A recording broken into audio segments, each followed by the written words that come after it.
Hello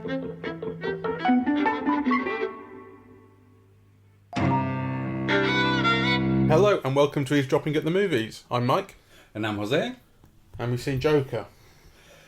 Which I loved, but Mike is seething. So I want to hate it. hear all the ways he hated it. I want to get your views first. I'm in such a bad mood. And I'm surprised that you loved it. I loved it. I get the feeling, spoilers will be coming up, you know, I mean, this is a story, this is like a new origin story for the Joker, I suppose. Stars Joaquin Phoenix as the Joker / Arthur Fleck, that's the name he's given here. Directed by Todd Phillips, who is better known as a comedy director. Directed the Hangover movies, War Dogs recently, which was kind of comedy drama, but before that he was doing things like Starsky and Hutch, Old School, Road Trip, those kind of frat comedies. Yes, and I'm surprised by that, actually, because you don't think that the filmmaker who made those films, you know, was capable of making this one. Well, I do.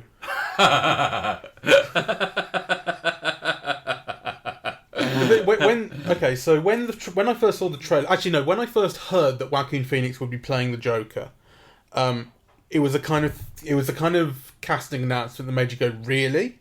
He's like, sublime. How this. You know what? That's a mad thing to imagine. And then you saw the trailer, and thought, wow, this looks kind of interesting. He's sublime. He's better than Heath Ledger. Well, I don't know about that. It's my view. I think he acts like an undirected man. Oh, I don't think so. I think it's a carefully thought through performance, and some of the things that he does with movement is just beautiful. But I think it's all for nothing. I don't his think performance. so. It's like Todd Phillips said. It's like he couldn't believe he had an actor of Joaquin Phoenix's ability, and went, well, I mean, I can't just do what you want. And I don't think so. I think, you know, it's a thought through performance. It's full of surprises. It's full of beautiful, elegant gestures. It begins kind of, you know, dampened in this cloud of depression and sadness, you know, and it moves into despair, really. And then kind of, you know, there's that moment, where he's off the drugs and onto attention. And then, like, his whole kind of demeanor and body changes. It's beautiful. And he does really elegant things. And the performance and the mise en scène is part of that. So, you know, there are moments where he's shot from above, and all of a sudden he looks beautiful, right? And so I think kind of, you know, the mise en scène and the performance itself are very much in tune. It's gorgeous, I think. I'm not crazy about how it looks at all. It was shot, I think, on Arri Lexus 65 cameras. This is what my brother was telling me, because he loves Arri Lexus. He gets to work with them every now and again. And it gives you it's a 65mm frame, effectively. They're digital cameras, but they give you this huge sort of frame to work with, and it gives you this incredible depth of field and clarity. And I think the film confuses quality of image with a quality image.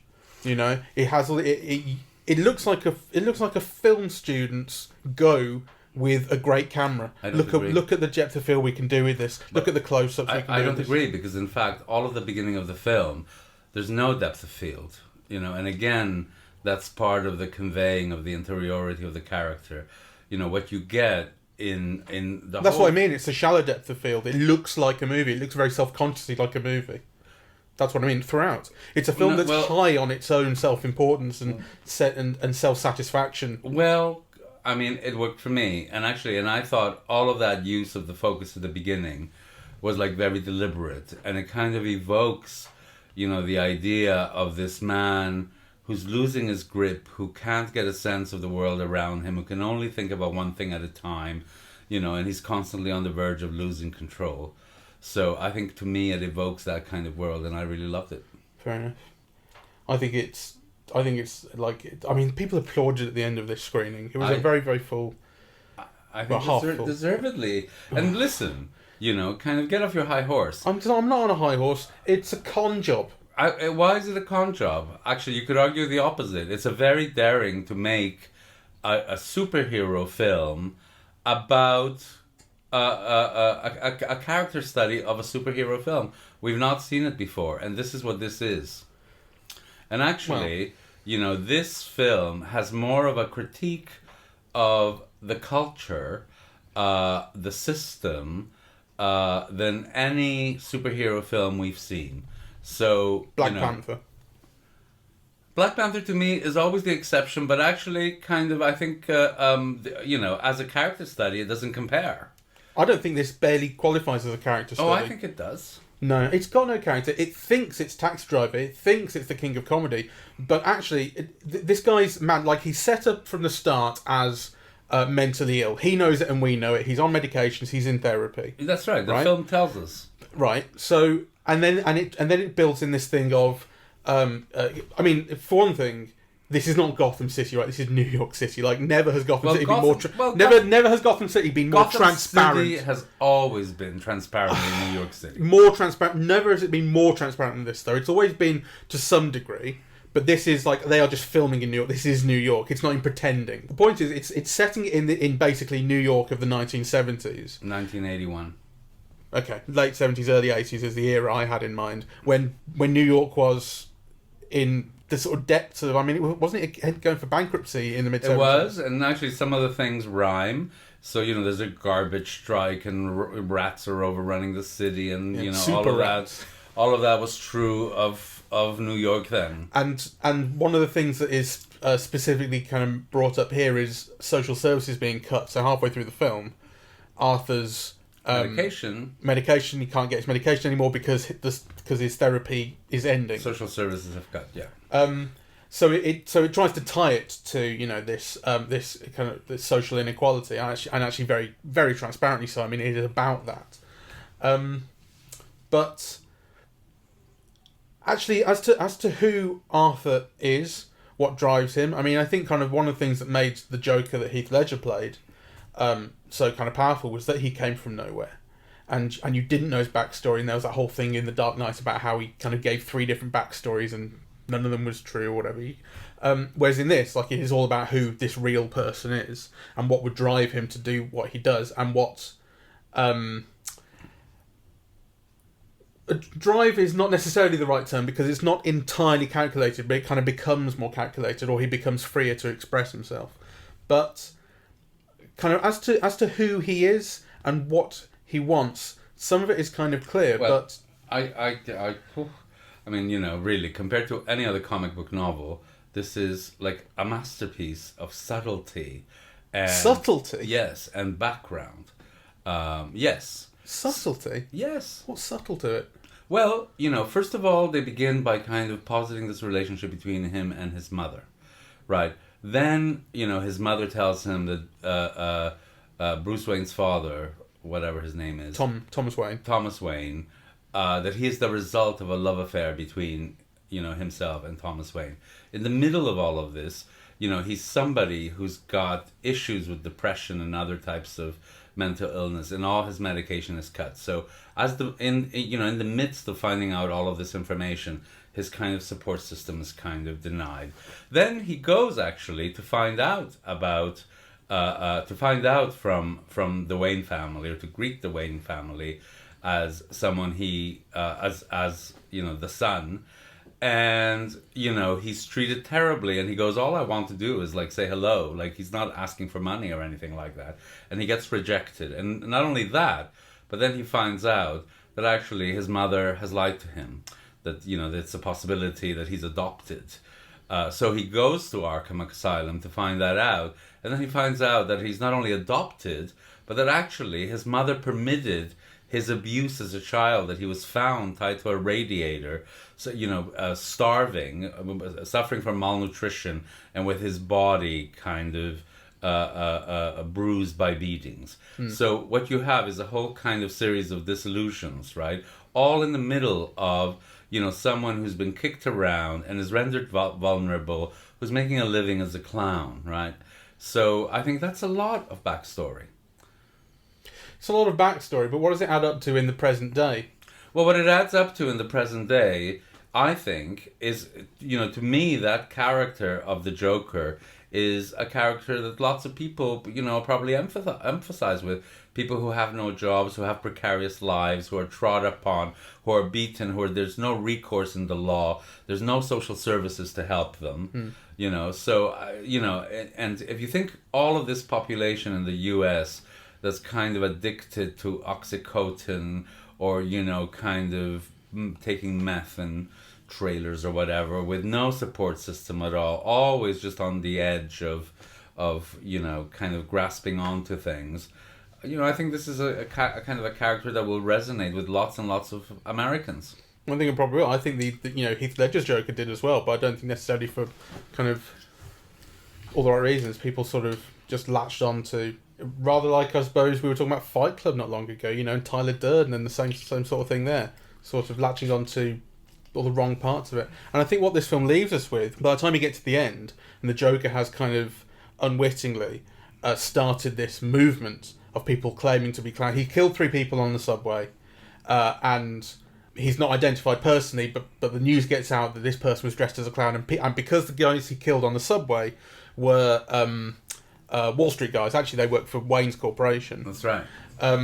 Then there's this thing about kill the rich, and he becomes kind of a hero, or the downtrodden in society kind of take on clown masks as a symbol, and by the end you've got this riot happening, and he becomes, because he kills someone else powerful live on TV, so everyone knows it's him, and he also announces that he was the guy who killed all these people.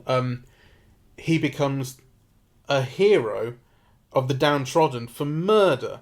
It reads to me, and I think it reads to me as terrifying. That's how it's supposed to come across, I think. And it reads to me as right-wing propaganda. I can see where you're coming from, but I don't see it that way. I think, for one thing, it's kind of voicing what cannot be voiced, really. Because I think in all of these arguments about the 1%, and the increasing inequality and this kind of arrogance, and this kind of refusal to see people suffering. One of the solutions, as it was a solution in the Russian Revolution, is actually kill the rich. As soon as you start killing them, they'll start suffering, right? They'll have a different picture of the culture once they're vulnerable in ways that they're now immune to. So, the Joker's not thought it out. Like he says, it's not political, but he's exploding, he's reacting, to a world which is very recognizable, and where his role in it is a very recognizable one. All you've got to do is kind of, walk around town and see the homeless. Well, I certainly think that the moment when he kills the talk show host, Murray Franklin, his name is, played by Robert De Niro, and I think, that's, what's that if not a King of Comedy nod, where he's obsessed with the TV show host. It's a complete nod to the King of Comedy.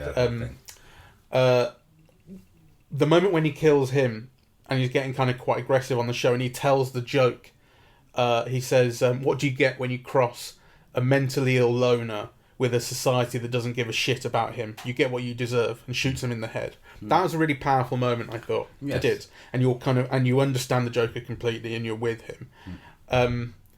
But I do think then that when you get out into the riot and you have him being he's stood and he's dancing on top of this police car, a couple of police officers who were arresting him, taking him to jail, have just been killed in a deliberate accident to free him, free the Joker.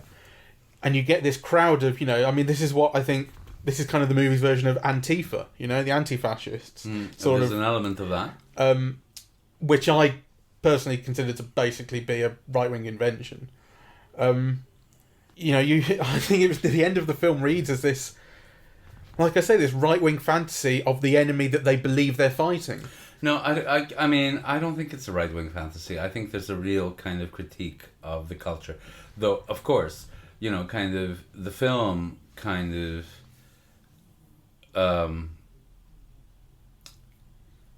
becomes delirious, really, in many ways.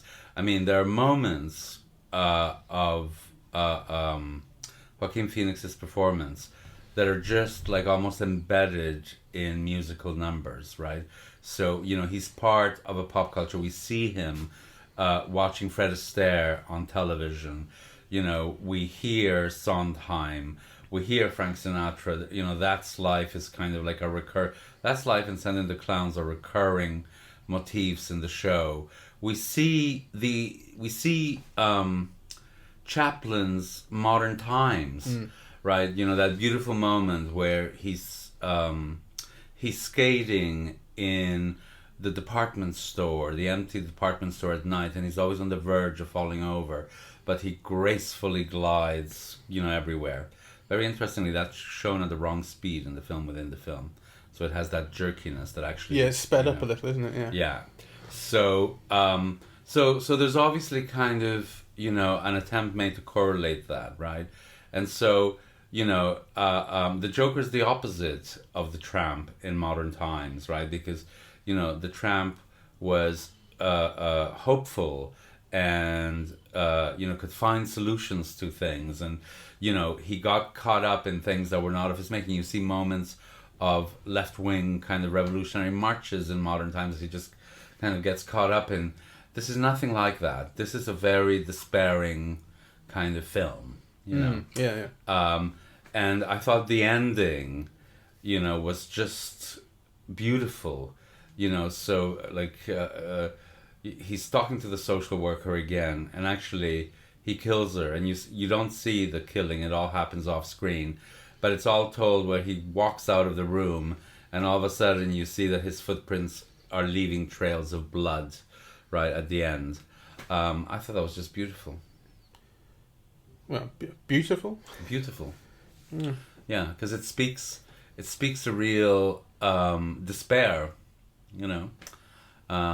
So, yeah. What was despairing about that killing at the end? Well, because he's in the asylum, right? He's murder is the only solution for him. You have like this white pure thing, and all of a sudden it's kind of there's a trail of blood through it, right? And then kind of there's this manic at the end. You know, it's like he does a Bob Fosse thing with his body, right? So you know he's on stage now. He's central. He matters. And it's only through murder that a person like him can matter. And then he begins to be chased, you know, by the attendant, or you know, the guys in the white jackets. I loved all of that. See, by that point, I think it's supposed to be like he's now turned into the villain. I mean, I suppose it's interesting. What's interesting to consider is how much of a villain he is supposed to be. Joker is canonically the villain in Batman. Not only that, but the film posits him as what people have argued he always is, which is the other side of the coin to Batman. Yeah. Right? And so the film here makes this, you know, it ties the connection even more closely by potentially or braising the issue that he is Batman's half-brother. Right, which the film denies at this point, but you know, you never know how it could play out. You never know what they might do in Joker 2. Yeah, exactly. So, I mean, although it's going to be interesting to see how it adds up, because you do see Bruce Wayne in this, and he's about 10 years old. Well, he's at the age that his parents are killed, because you see that happen. And Joker is, you know, Joaquin Phoenix's age. So it'd be interesting to see how the math works out. Yes. But actually, can I just quickly finish the point about the final bit of the film? Because I was going to say that you talk about being a kind of despair that this is the only way he can matter, and I see that, but by that point, like I say, I think at this point he's supposed to have become the villain. He's become the Joker now. And, you know, whether he's making an attempt to escape or not is not entirely clear. He's kind of running around. It's like he's leading the guy on a chase at the end, going back and forth like in a Tom and Jerry cartoon, you know. So killing the social worker right at the end there feels actually like a gratuitous killing for him, not for the film, but for him. You know, like one that is not necessary for him to express anything about himself in that respect. It's not one that comes out of despair, for me. You're right. I don't think it does come from despair at that moment. I think it comes from a kind of a revenge on the system. You know, it's like it rhymes with the whole beginning where the social worker isn't listening. Yeah. Right. So and quite a lot is made of that actually. You know, so the social worker is there to look after him, to check in on him, and she doesn't listen at all. She doesn't care at all. And then she says, you know, afterwards, well, they don't care about you and they don't care about me. But, you know, they're kind of like very different positions, right? Like kind of, one is on 7 medications just to survive. So that last scene rhymes with that, and actually I think what's interesting is that it happens off screen, So I loved it. I mean, I have to think about it some more. There were images in it that I just think, were like so expressive and beautiful. That bit where he kills, the guy who made him lose his job. Yes. And then like his whole face is splattered, with blood, and there's blood on the wall. And it's just kind of, such an incredible image, and then that whole interplay, which is so destabilizing, and I think the tone is just perfect, right? Is between him and the dwarf. Yeah, it surprised me actually how tonally adept that scene was. Yeah. I didn't expect it, because what I knew was going to happen was that having locked the door from the inside on the chain, I knew that the dwarf was going to try and reach the chain and not be able to. No, you see, that caught me by surprise. So you're more observant. Yeah, no, I got that from the start, and I thought, is it going to be in an attempt to escape after because he's just stabbed the big guy in the neck and in the head, and he's dead. And in the aftermath, is the dwarf going to? I'm sorry, call him the dwarf, but I don't know his character's name. Is it going to be in like a panic that he runs to the door and he's terrified, and then it tries to make the joke out? Because that would have been, I don't think that would have worked. But it lets the scene calm down, and they speak, and then he says, "You can go." And I guess the question is still in your head a little bit as to, is he playing with him? But then he says, "Oh, I can't get out," and so he goes, "Oh yeah, sorry," and he lets him go. And he says to him, I think, "You were always nice to me." Everyone else considers him a freak. Yes. Joker, this is not the dwarf. Everyone considers the dwarf a freak as well, and keep making jokes about his height. But no, he says, "You were always nice to me." The Joker says, and that's I found that an effective moment and believable. I think there are many. I think one of the things about the film is, that you get the sense that he's someone who's trying to keep a lid on things and always on the verge of losing it. So he really is a threat to other people. And then, the film does something very complex, which is, to show you both the threat that he could present to other people, and also how he is personally insulted that people treat him so badly when he's trying to do nice things. So, the incident with the child on the bus, right? And then also a little bit the incident with Bruce Wayne, across the fence. Yeah, with the magic tricks. Yeah, they're all attempts to please, but you can see why they're falling, why they're going so badly, right? Why other people see them as like threatening. But you can also understand his point of view on, he's surprised that people finding them threatening. So I think that the film being able to do that, I think is really quite amazing, really. I love the way he's filmed Joaquin Phoenix. So like all of the first scenes, it really is like shrouded, in just like melancholy and sadness and bleakness and poverty. So kind of what we see is him working as a clown, and he's carrying an advertisement for a local shop, and some kids take it away from him, and he chases after them because he's desperate. It's his livelihood, right? You get a sense he's supporting his mother in this kind of flat, and of course he gets beaten up, and then on top of that, his boss tells him that he doesn't believe him. Why would anyone steal that sign unless they're going to take that money for the sign out of his paycheck and so on. So you get a sense of someone who's abused by the system and who doesn't matter and who's kind of just clinging on. Yeah, and actually from his face, the travel on the bus, the conversations with the mother, you really get a sense of sadness, bleakness, melancholy. You know what it made me think of? It made me think of You Were Never Really Here. Yes, very much. And it made me wish I was watching You Were Never Really Here, frankly, on the screen that size as well. Well, It reminded me of that, but relationship with the mother I as was well. happy to see this. I mean, the only fault that I'm willing to pick up on at this point, because I really loved it, and I think the only thing that that I expected that doesn't come across is intelligence, right? So, one of the things that, the Joker is meant to be Batman's equal, right? It's like the other side of Batman, the other face of Batman, right? Like, so on the one hand he's brighter, but on the other hand he's meaner and more evil and dangerous, right? And less predictable. He's kind of the maniacal element to him. And actually, I think the film gets at that lack of predictability incredibly well. Whilst also showing how it gets there. But what it doesn't show you, or what you never what you never see, is a kind of a native intelligence that will mean that he will be a threat to Gotham and Batman later on, right? Like he's depicted as a not very bright person, a person who doesn't get it.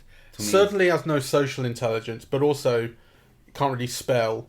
Yes. Doesn't seem to have any kind of intellectual ability. He doesn't even have cunning. He's made to seem a bit of an innocent, really, until he finds his celebrity on television. And actually, so A, that's a weakness for me, and B, that reminds me that the film has a whole argument of celebrity as the only type of being that matters in the culture presented. Well, people kind of have value through television and the media. Yes. So he kind of starts to gain value himself when the papers pick up, and you get these things where on the train everyone's reading the papers, and they're not about him specifically because no one knows who he is, but they're about this clown killing these 3 guys who died. And that has a rhyme with all of these serial murders and, what do you call those, people who go and shoot kind of in high schools and so on. School shooters. School shooters. Okay. Yeah. So it is about claiming an identity that the culture at large denies you.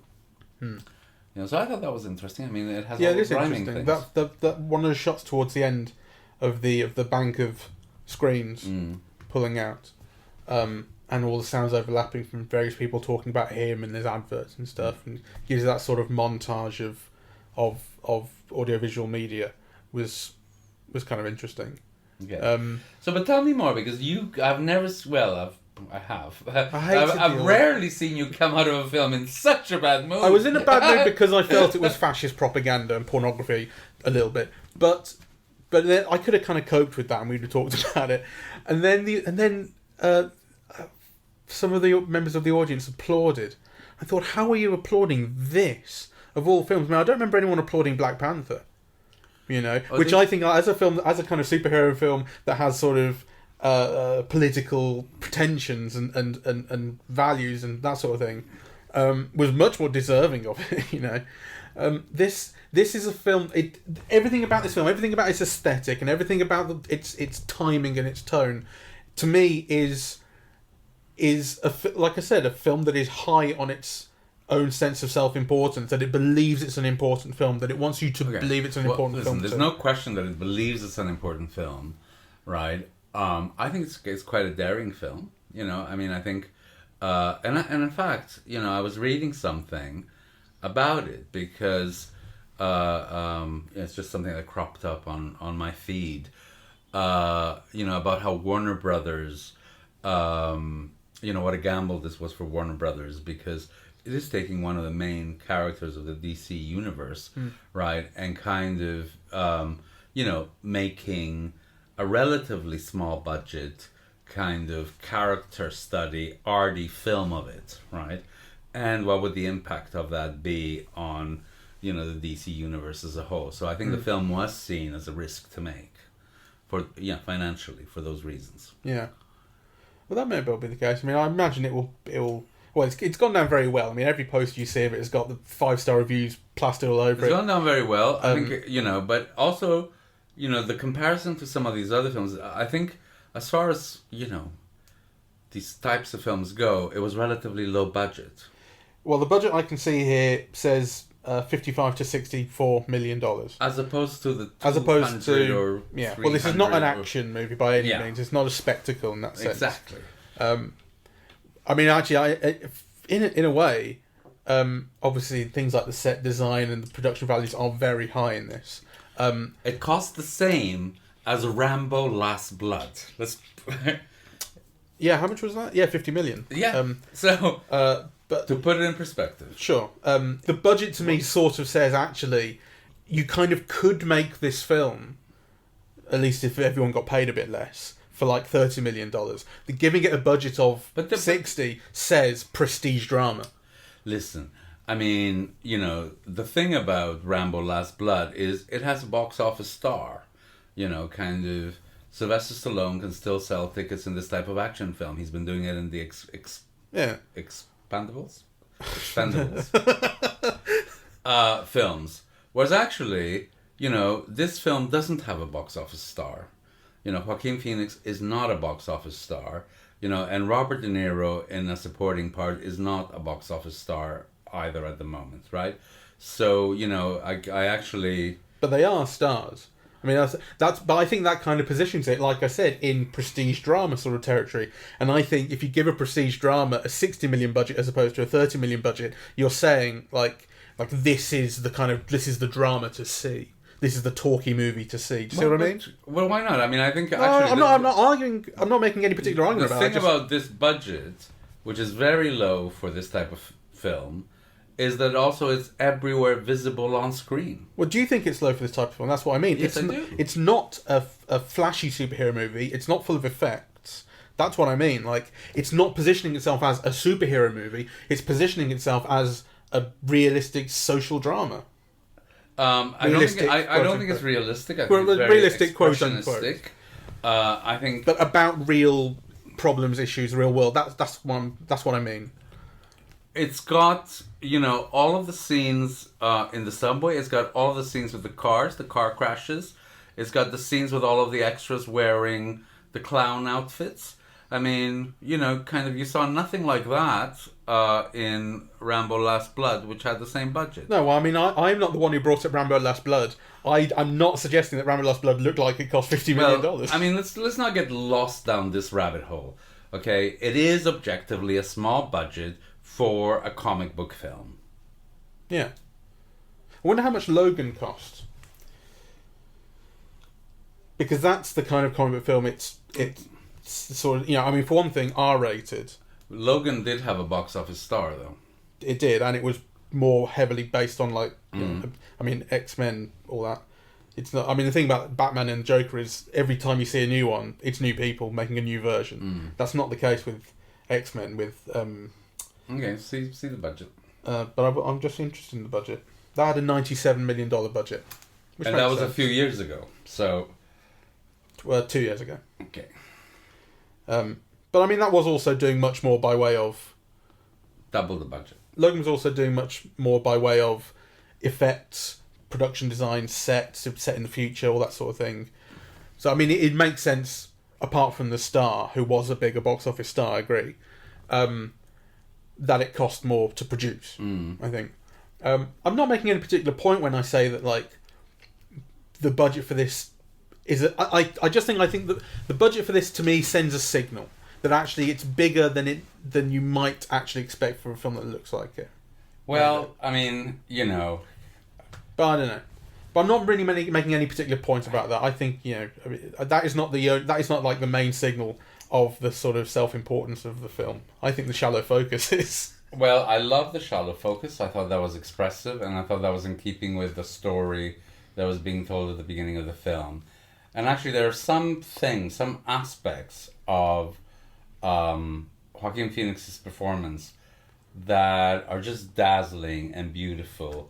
I mean, the way that he moves, the way that when he gets to talk, when he goes on the talk show, right, and, he admits that he's, people are making fun of him, and the way he adopts now that camp attitude, that sing-songy thing, and he does these very elegant things with his arms and his body, and all of a sudden he becomes like a camp gay man. I thought that was like so interesting and beautiful. Like, there's kind of, there's something about the way that he uses his body throughout that is expressive and moving.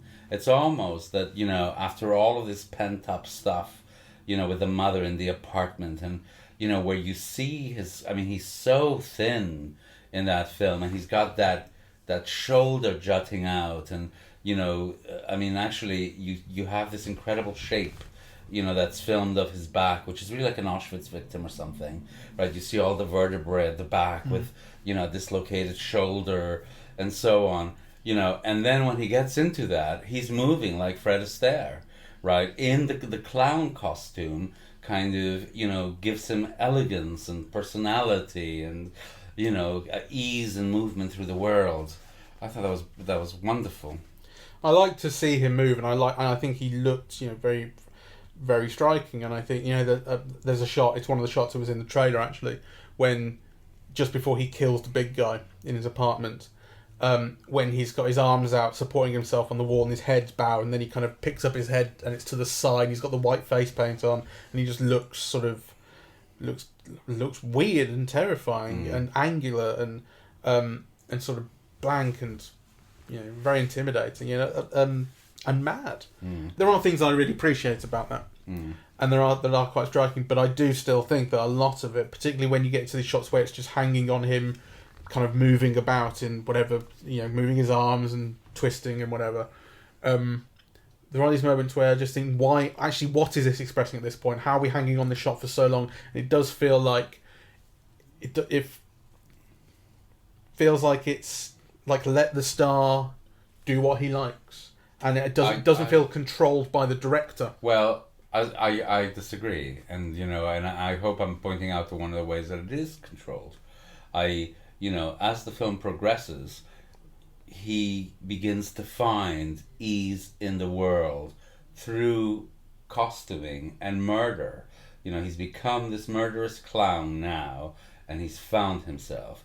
And actually this all culminates in that, almost musical number, that dance that he does through the steps, right? Which is then treated comically because, out of focus, you begin to see the shapes of the two policemen that then come into focus.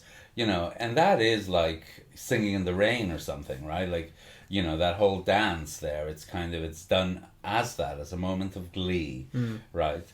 And it is, I think, about kind of finding his place in the world, and that frees his body as it frees his mind, right? Like, he's done the unthinkable, and now he matters. Yeah. I found it kind of maybe I already hated it too much by this point. I really hated the bloke who took a photo at that point as well. I took a photo of the screen. I know. I was hoping he would do that again so I could slap the phone out of his hand. I was going to, because then you always think in moments like that, that idiot. You always think, if I say something, am I then going to spoil other people's film for the second time? Yeah, am I going to spoil other people's pleasure in the film for this, for another time? So it was one of those things where you're back, Yeah. You get tense. I wanted to think a little bit about the racial components of the film. Because it occurred to me that a great many of the supporting characters in and around Arthur's life are black. Yes. You've got the social worker who he ends up killing at the end, who's a black woman. You've got the sort of neighbour in his apartment block, played by Zazie Beetz. Yes. Is black, and he fantasises about her. I mean, it's not presented as such straight away. No. So they kind of meet in the lift, and they share this thing of, I'm going to shoot myself in the head. My life sucks so much. And then after he kills the guys on the subway, when he makes it back to the apartment block, I think that's when he basically barges in on her and kisses her. And then it's suggested that they develop this relationship. So then when his mother is in the hospital, she's there comforting him. And I was thinking this has to be delusional. I tell you, no, it's because before he kisses her, it's he follows her to work. Remember on the train, on the subway, he follows her to work, and there's a shot which I really hated it was a long shot and a long take of the bank that she works in, Bank of Gotham, and him following her and then pulling back, and it was just a boring shot, and everything was done through this oppressively loud soundtrack that was trying to build up the drama. It wasn't done through visual filmmaking. I didn't like that, but he follows her, and then later on she comes to his door in his apartment and says, "Did you follow me to work today?" And he says yes, and she says, "I wish you'd come in and shot the place, shot my boss, or blowing it up." And that immediately I was going, right, this has to not be realistic. Like because that is not the response of a woman who's been followed to work, to take it as a joke. You're cleverer than I, because I didn't get that it was delusional until the last scene with her. Which one was the last one? When she walks in on him in her apartment. Yes. And that's when you see all those previous shots of them together, and then it cuts to the same thing, but she's not there, revealing that she's not there. Now, I said from the start, if this turns out to be a real relationship that's happening, I cannot believe it. So I was glad that it is revealed to be a delusion of his. I was glad that it was revealed to be a delusion, because it also tells you something about his character and how it's developing and how he's losing control. Yeah, well, it also relates to the delusion that he has of being on the TV show at the start. Yeah, and also how he's a danger. Yes. Yeah. Yeah. And and that unpredictability, really, that he's not conscious of the effect that he has on others. But to return to the point I was making 10 minutes ago, before I got sidetracked by myself, about the racial component, right? So she is a black woman who he fantasizes about and kind of lusts for, and but she's not in his life at all. Actually, she's scared of him. At the end, I mean, she barely knows him, and then because he's in an apartment, she's scared of him. The kids right at the start who beat him up, steal his sign and beat him up, are black. Yeah. They're people of colour, certainly. I don't think they were black, but they were. I mean, what I'm just saying is they were definitely like not WASP kids. You know what I mean? I thought they were black. I think they might have been like Latino, but I don't want to get too much into sort of identifying exactly what they were. Point is, I think they weren't white. Okay. So people of colour. And that kind of reminds me actually of the Central Park 5. No. I think it might have been 25 or 30 years ago, this crime that these 5 black kids, I think, were convicted of, and then it turned out in like 2002 they were wrongly convicted. There was no DNA evidence that tied into it, all that sort of stuff.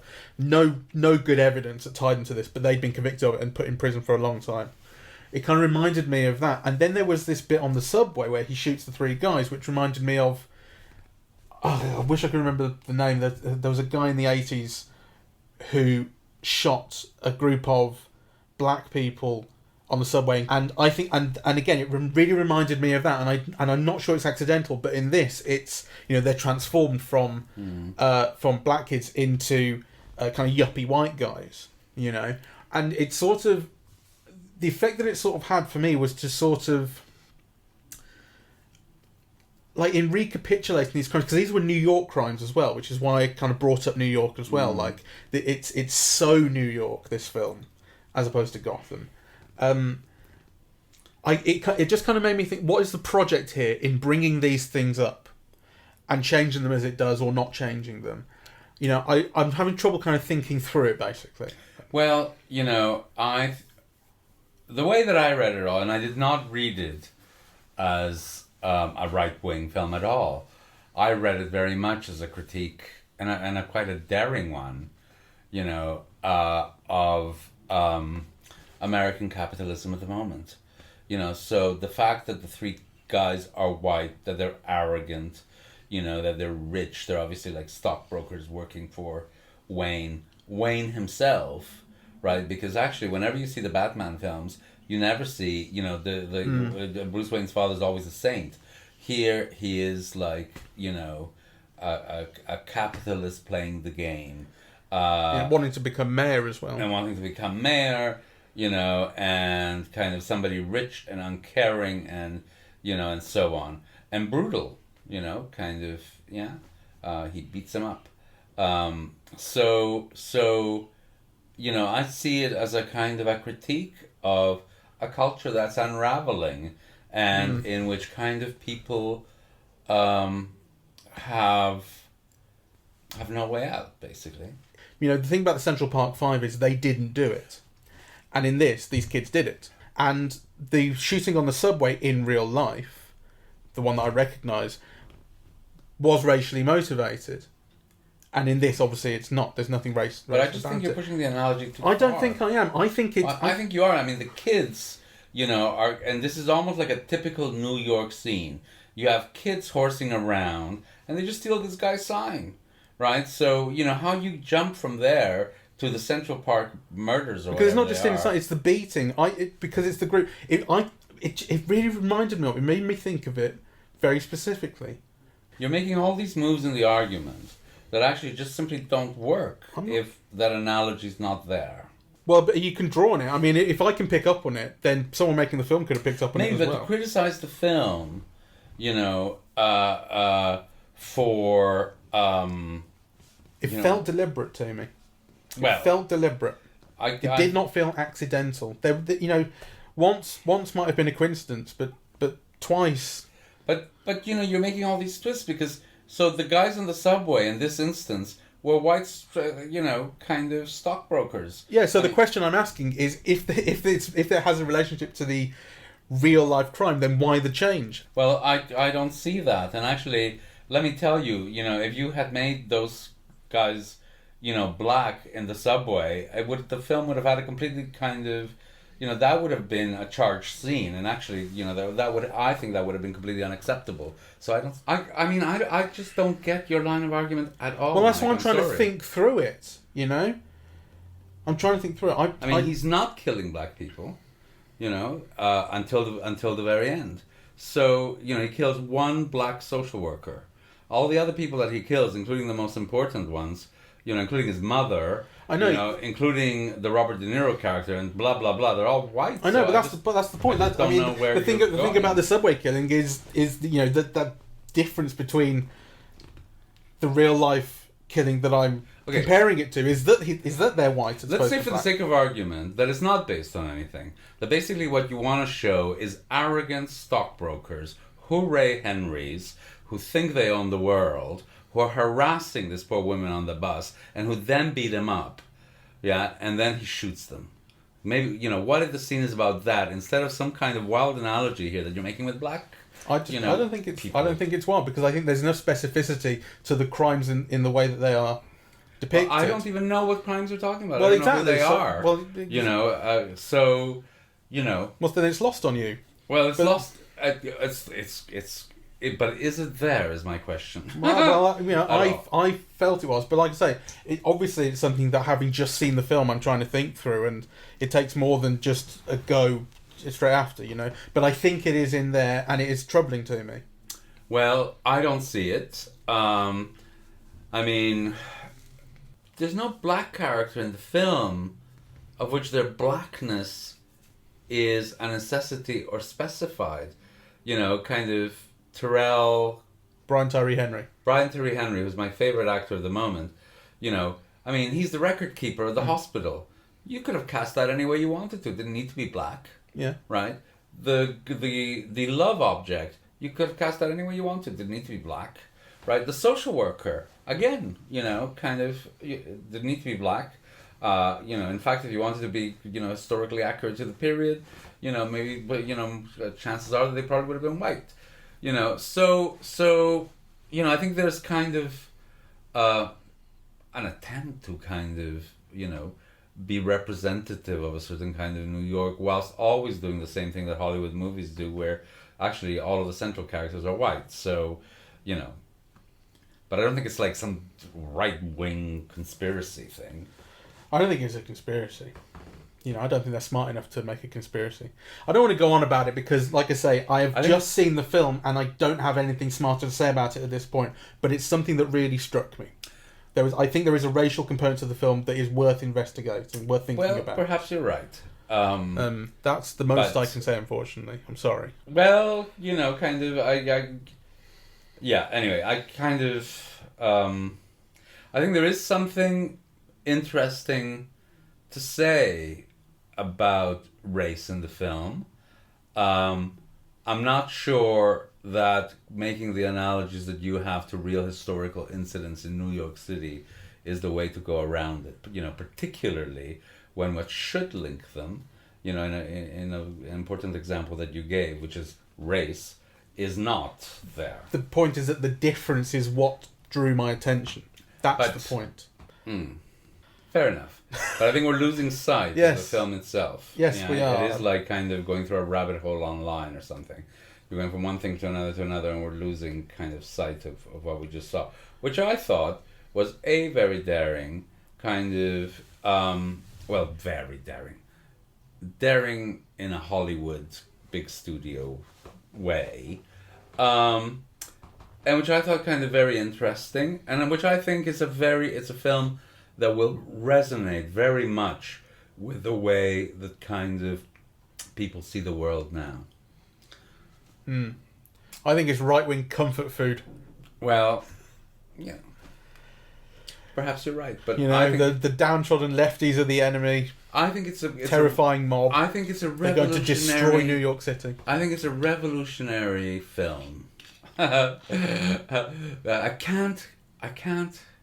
So I suppose it's on this question, because in a way what the film is arguing is that in order to be acknowledged in this culture, you've got to kill rich people. Rich and famous people have to die for you to even, for your existence to be barely recognized.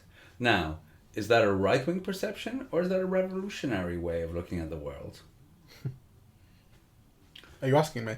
Well, I just think that is the question. Are we going to leave that one hanging in the air? Yeah, we are going to leave that one hanging in the air because, you may be right. But I don't know. I think it's definitely a film. I would like to see it again.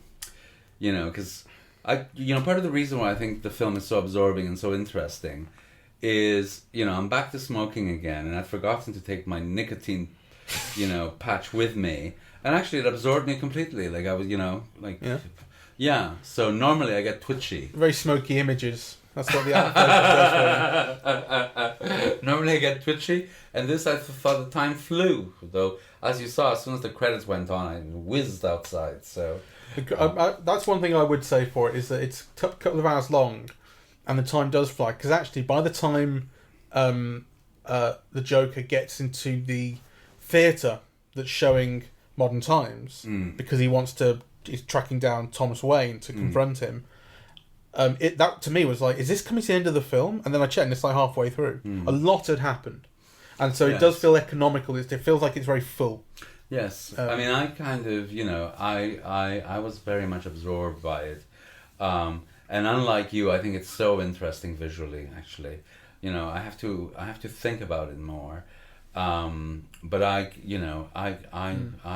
was really captivated by it, and I do think, I thought when I saw Pain and Glory, I thought, oh my God, this will be so fab because Antonio Banderas is sure to win the Oscar, and then I kind of you see Joaquin Phoenix in this, and he is doing such extraordinary things that it made me rethink my Antonio Banderas thing. Though I do hope Antonio Banderas wins for personal reasons, but actually, it's nowhere near as dazzling and theatrical and, elegant as though actually very interesting. They're both kind of performances steeped in depression and sadness and so on. Though, as soon as the Joker becomes full-fleshed, then that disappears, right? So I think the character... His laughter disappears as well. Yeah. There's this thing about his laughing condition. He can't help but laugh. He hands a card to people to explain, I'm not laughing at you. This is just saying that I can't help. But then once he discovers the truth about where he came from, that he's adopted and the abuse by his mother, he goes away and he kills his mum, and he says to her, there was never anything wrong with me. You always told me there was. And it's at that point that stops. And he that's where there is a really funny line after, when he's wearing the face paint, and his colleagues come round and they say, "What's with the face paint? You got a new job?" And he says, "No, my mum died. I'm celebrating." You know what's so interesting? It's a weight off him. His life changes at that point. Yes.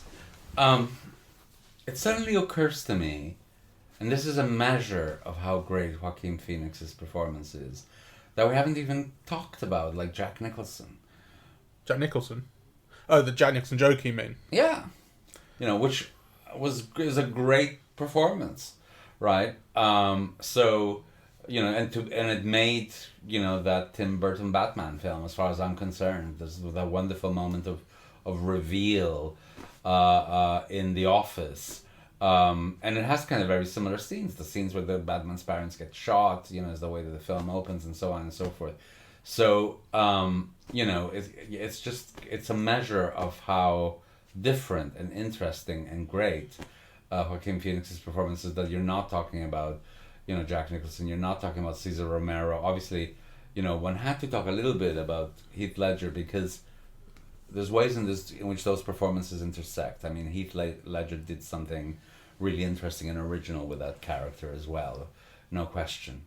But the films and the Joker film and the Nolan films do want to share a more kind of down to earth feeling to their world. The Nolan film, it's in such a sophisticated and interesting kind of visual world. Yeah, Gotham is such a such a different place, right? It's a fantasy place as well. Yeah, it's an imaginary place, much more kind of clearly than this. It looks completely... Well, that was shot in Chicago, I think. Okay, but it looks vast and grand, and this kind of, it's a much smaller scale film. So I don't think the comparisons to King of Comedy and Taxi Driver are...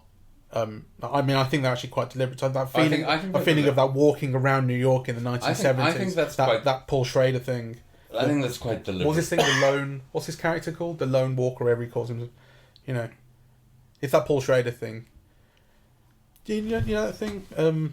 Like his particular sort of archetypal character who just walks around alone. I can't remember what they call it. Anyway, that's. I think the analogies to Taxi Driver and to the comedy, what's the King of Comedy, are very deliberate. There's no question about that. And, but are they more than references? Well, I think it's referencing those worlds, and yes, a kind of an underworld of neon, of, kind of people who are not recognized, who have no place in the culture, who are kind of slightly dislocated, and who kind of assert a right to be through murder.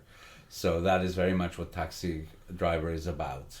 And then the whole other celebrity dimension, I mean, that's where the King of Comedy comes in, and the film does pick up on that. So I think those are three strands that the film works through. Kind of this thing of alienation, mental stability in a cruel, unacknowledging world, a world that doesn't recognize people as people and doesn't treat them with any dignity. So there's this kind of an anonymity, alienation.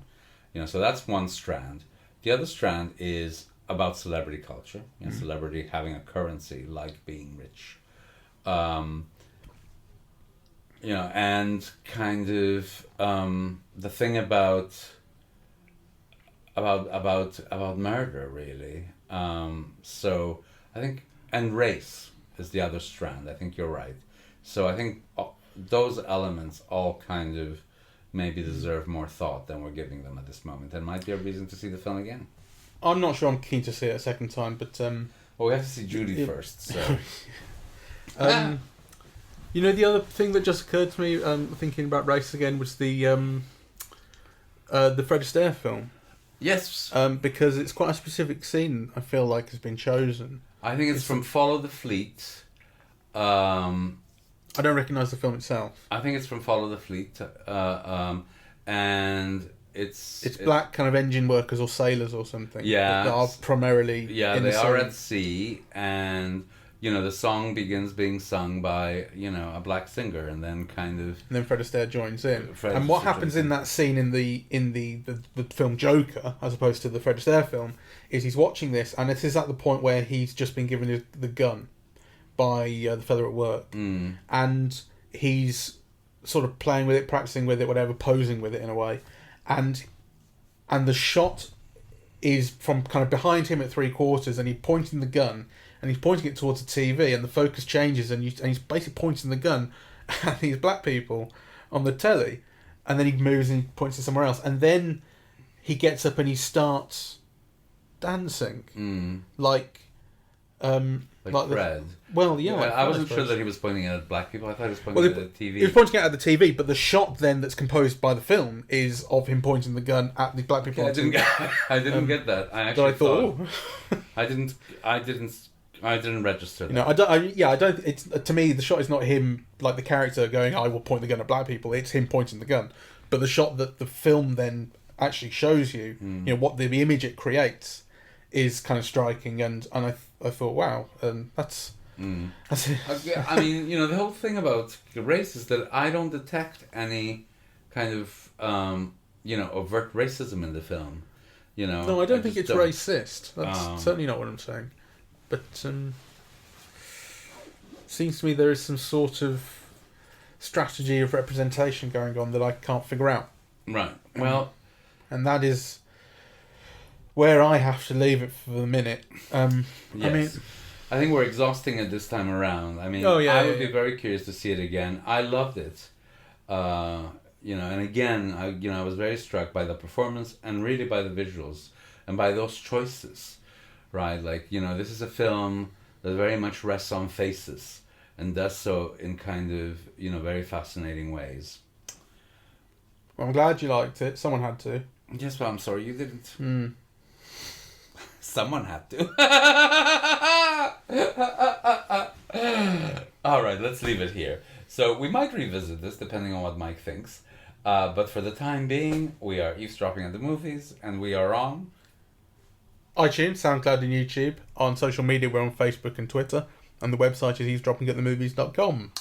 Thank you very much. Do get in touch. I mean, I'll be really. And do get in touch. Yes. I'd be really, really keen to hear what people think about Joker, because me too. I am up in the air on it in all sorts of ways. Really, I don't like it, but there's a lot of food for thought in it, and and the fact that response has been so polarised as well. Yes, rarely has a discussion between us been so polarised. Well, I meant response kind of in the rest of the world, but you're right. Like between us, yes, yeah. So I'd be really keen to hear what others think. Thank you very much. Bye bye.